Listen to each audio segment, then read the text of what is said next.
કોંગ્રેસના આક્ષેપોને પ્રભારી મંત્રીએ આપ્યો જવાબ। છોટાઉદેપુરમાં 3 કરોડના આયોજન ફેરફારની મંજૂરી મળી હતી। કોંગ્રેસના આરોપો પાયાવિહોણા ગણાવ્યા।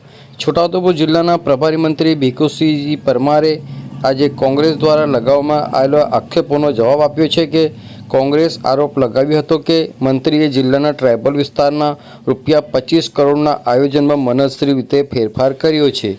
ભાઈ જેતપુર ખાતે પ્રજાસત્તાક દિનની ઉજવણી દરમિયાન પ્રભારી મંત્રીએ સ્પષ્ટતા કરી હતી કે માત્ર 3 કરોડના આયોજનમાં જ ફેરફાર કરવામાં આવ્યો છે અને તે પણ સંબંધિત પદાધિકારીઓની મંજૂરી સાથે કરવામાં આવ્યો છે।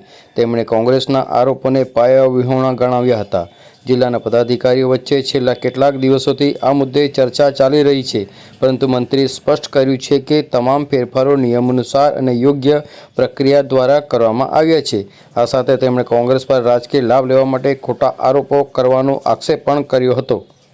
આવો સાંભળીએ છોટાઉદેપુર જિલ્લા પ્રભારી મંત્રી ભીખુસિંહ પરમાર શું કહી રહ્યા છે, સાંભળો તેઓના મુખે।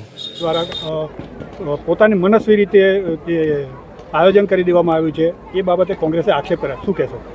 એની અંદર જે પત્રકાર મિત્રોને આની જે માહિતી મળી છે તદ્દન ગલત માહિતી મળી છે। મનસ્વીપણે કોઈ જ આયોજન કરવામાં આવ્યું નથી। માત્ર ને માત્ર જે 25 કરોડ રૂપિયા છાપવામાં લખ્યા છે એની સામે માત્ર 3 કરોડ રૂપિયાનું જ ફેરફાર કરવામાં આવ્યો છે અને એ પણ પદાધિકારીઓને કહેવાથી અને મિટિંગમાં જે ચર્ચા થઈ છે એના અનુસંધાનમાં આટલું જ ફેરફાર થયો છે। એટલે 25 કરોડની માહિતી બિલકુલ ગલત છે, ખોટી છે। કોંગ્રેસે જે આક્ષેપ કર્યો છે તે ખોટો જ છે, તદ્દન પાયાવિહોણો છે અને અમારી પાસે તો પ્રૂફ છે, અમે તો એવિડન્સ સાથે વાત કરીએ છીએ।